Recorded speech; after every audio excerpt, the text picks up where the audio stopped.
What's going on, everybody, and welcome to the other side of the Firewall podcast. Where we talk about the latest and greatest in cybersecurity news, as well as we highlight those movers and shakers and glass ceiling breakers, those people of color who made it to the other side of the proverbial firewall. My name is Ryan Williams, and as always, I'm joined by Shannon Tynes. What's up? What's up? What's going on? So Monday and Tuesday are topics, Wednesday discussion, Thursdays Ask a CISSP, and then Fridays everything else, movies, books, games, all that cool stuff. But without further ado, I'll give it to Shannon. All right, everybody. So this article comes from darkreading.com, written by Christina Beek.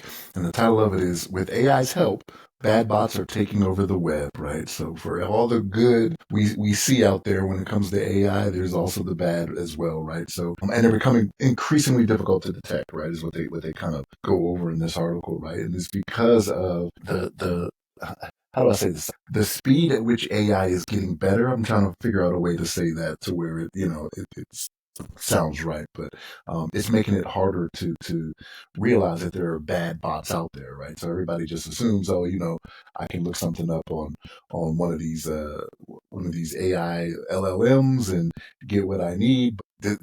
What they talk about here, these numbers are kind of crazy, right? And I didn't even know some of these, but the ByteSpider bot was responsible for 54% of all artificial intelligence enabled attacks last year, right?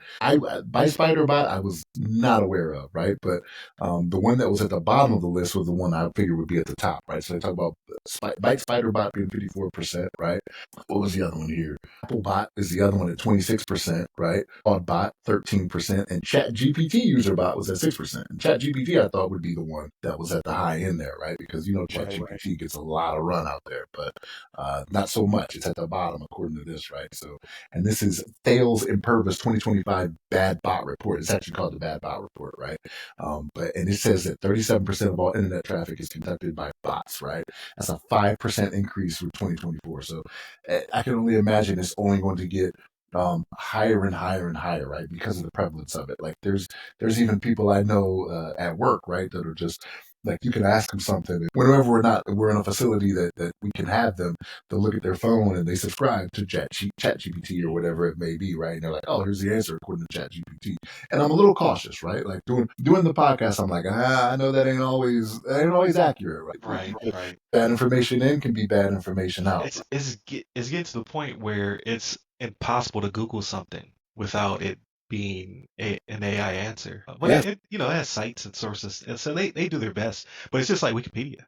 You have to verify that the source is correct. And people don't do that anymore. Right. So like it used to be, back in the day, you would have some learning institutions that be like, Wikipedia is not a valid source, right? Because anybody can go and edit that and be whatever, right? But yeah, no, I feel you on that, man. But it's because it is so prevalent, like this is only going to get worse, right? So these high volume bot attacks, they're just growing and growing and growing, right? So this is, with every good, there is always going to be the bad that is like this, right? So like, I'm not saying, and even though I am I'm the AI doom and gloom guy, right? We all know this. Anybody who watches the podcast, I'm that guy, right? But there is some good in it, right? Like there are several times that I'm going to look something up and it's like AI, you see some type of co-pilot or something like that, right? That just says, hey, this is what it is, right? But yeah, bad bots, man, they're out there doing the thing. And they even talk in the article about them bypassing CAPTCHA, right? Like we use CAPTCHA or reCAPTCHA to prove that we're actually humans, and there's just ways they go about actually going about that as well, or going around that as well, right? Which is kind of, it's amazing that that's the age of technology that we're in, right? So you got when they do CAPTCHAs, they got your computational proof of work tasks, visual challenges, and bot detection, right? So they try to make it to where it's like, hey, only a human would be able to do these things, but we're getting past that point, right?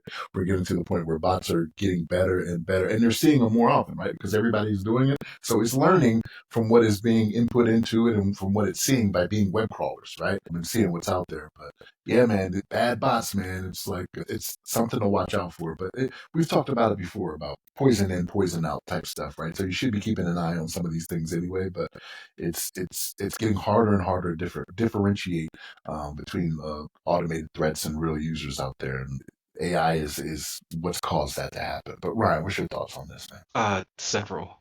So the increase in traffic, it's a little bit frightening because there's more bot traffic than there is human traffic to a certain extent. And you see it in retail specifically when new products come out, right? Like, so Supreme is dropping a new I don't know, Supreme branded crowbar, or the new Jordans came out, or in my case the Nintendo Switch 2 just dropped. So they're making better and better defenses to try to stop purchasing and then scalping. However, they make up so much traffic that they just cause congestion.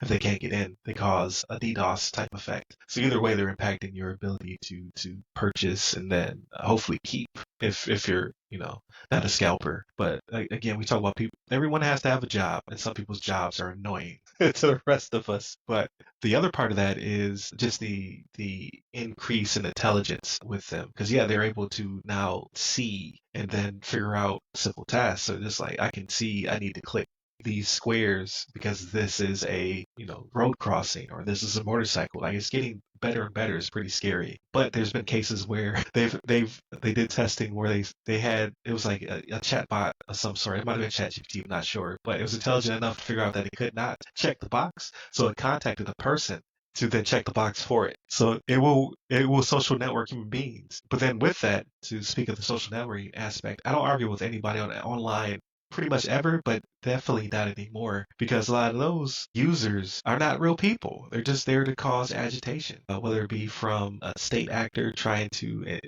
incite or elicit some kind of emotion or action, or just to fill a forum, right? Because it doesn't matter if it's positive or negative commenting, it's all about traffic. So in these social networking platforms, they have bots who interact with people to rile them up, to get them to chat, to continuously generate traffic, because then they'll pop up in SEO, and as well as on the number one page of Google, right? So it's not about positive or negative; it's just about traffic in general.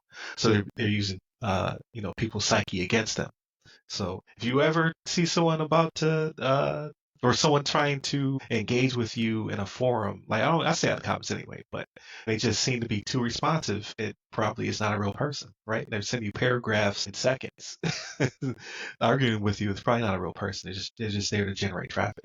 And the last piece of that is, I'm getting a little weary of bots in the case of consumer purchasing. So we'll talk about it on Friday, but it's getting real bad. Like, you can't get a hold of anything anymore. Like, whether it be Beyonce tickets or Taylor Swift concert to new hardware, it's getting very difficult. And with the increase in inflation as well as these new tariffs, it's just pricing people out of just everything. And I find it to not be fair. So why is there no congressional litigation to stop this? They have regulations in place to make sure that your TV volume does not increase during ads. That's a real thing. Like, because it happens. It's very annoying. So they actually passed legislation to say, hey, everything has to be baseline volume. It either came out the FCC or IEEE, or I can't remember, probably the FCC, though. It makes more sense.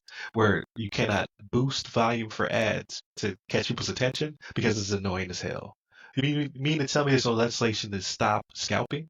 Like that's just crazy. So to your point, I don't think anything's being done about it because it doesn't affect people at that level, right? When you reach a certain level of government, or when you reach a certain level of importance, you're not the one that's feeling the pain yourself, right? So Right. I equate. Your intern gets you to switch to. Exactly. Exactly. So you don't know what it costs, and that person that works beneath you is not going to tell you, right? They're not going to be like, "Oh man, that was so hard." This, that, and the third. They're going to be like, "Yeah, I made it happen. Praise me for it." I kind of equate this to the facility I work at. Like, parking is atrocious, right, in the building where I work, and it only gets worse. Like, we have more and more people that show up for conferences, meetings, and things of this nature, but we have so many reserved parking spots. It's just like, are there really that many important people that work in this building? Like, it is something that gets talked about regularly. And I realize that's small, but it's like, if for whatever reason I go to one of our other facilities before I go to this one, it's like, all right, well, I know parking this week is going to be bad because such and such is happening, right? It's stuff like that, man. If you're not feeling the pain, and the people that can make something happen about that work in the building, they have reserved spots. It's not a concern for them. They know where Not they're going bothering every me. day, right? Yeah, it's right. So I think this is kind of what it is. The people that can do something about it are not seeing any effects of it. And honestly, they're probably not getting enough complaints about it, right? Because people's eggs cost too much, right? Cars prices are about to go through the roof. Like, it's things like that that they're going to be more worried about, right? you're going to get more attention. A squeaky wheel gets the grease, right? So it's not squeaky enough. People complaining about it. No, I can see where you're coming from, especially when it comes to like the parking situation. So it reminds me of McDill. There's the JSOU, right? JSOU, the Joint Special Operations University. It's like smack dab in the middle of the base. And they have a parking garage and they have several other parking situations. So when I was stationed there, it was easy to get over there. I could just park over by the theater or something, walk over. When I was an intern on during my transition, it was a pain in the butt. This is like, yo, how many people are in this building right now to require a parking garage and three other parking lots? But like you said, like it's probably not impacting those who are the upper echelon because they have all these reserved seats or reserved parking spots, things of that nature as well, right? So yeah, I guess the same thing will go for internet traffic and things of that nature, but it is becoming agitating. And I think that they'll have to in the future they'll have to pass some kind of regulation or law or what have you because they outnumber us, right? They are the internet now. It's going to come to a situation where constraints like it's going to impact internet traffic. It's going to impact purchasing. Like at some point, someone of money will be impacted. That's when it'll happen though, right? Like it's not going to happen just because the general public is like, hey, this is a problem. It'll happen when somebody's secrets get put out there because some bot came and got the information Right, from an right. intern or something along those lines, right? That's when it will change. It will not change unless it affects them in a negative manner. Yeah, it's like Yes. it's social networked by a bot. That part is uh the craziest part of all because that's right around the corner. Like they're getting so smart. I saw a study the other day where it was talking about we don't understand them. Like the way we believe that they process information is not the actual way that they process information. So I think they did a study on Claude or something like that. That's what I passed to you guys, and where it showed like a kind of like a workflow diagram of this is the way it should be taking in information and then able to output. Like, because we just thought it was like it knows the next letter because of all the data it was given. But then when you actually observe it without it knowing, that's not the way it's thinking. And then when it knows you're observing it, it changes the way it thinks based upon what it thinks you think it should be thinking. And that's the scary part. So how do you keep, so that's the thing. So how do you keep guardrails on that, right? You're like, no, I understand what it is. So I know that the delta needs to be here. Not the delta, but Right. the guardrail needs to be here. It's like, well, I'm not thinking about this right here. I'm already past that, right? Or I'm Yeah. doing this over here. You protected up to this point, and I'm like, I'm looking back at it. I as in the bot is looking back at it like, nah, I avoided that. You know what I mean? I may be giving it too much credit, but I honestly don't know anymore because I never fully understood how they worked, but I was cool with the premise like, okay, it's been given the internet, right? It has all this information, all human information. It can guess what's going to be the next letter based upon patterns, and we're not as smart as we think we are, right? There's nothing new under the sun, so a lot of what we produce as humans is very similar, right? Just like they say that there's only so many riffs on a guitar, right? So people try to sue each other for copyright infringement. It's like, no, you can only produce so many patterns. However, like these new observations, like who made this? Did it make itself? Like how do we not know? Like how do we not understand its thought process? And we're the ones who actually built the pattern of thought for the AI. So that part does creep me out. But now we're getting into a totally different conversation. Continue to check us out. Monday, Tuesday, our topics, Wednesday discussion. Thursdays, Ask a CISSP. Fridays, everything else. You can find us on pretty much anything you can think of. If you search the other side of the firewall, the other side of the FW, or Ask a CISSP, give me a person at RyRy Security Guy. That's RYRY Security Guy. You can find me on all the platforms, but LinkedIn is where I'm most active.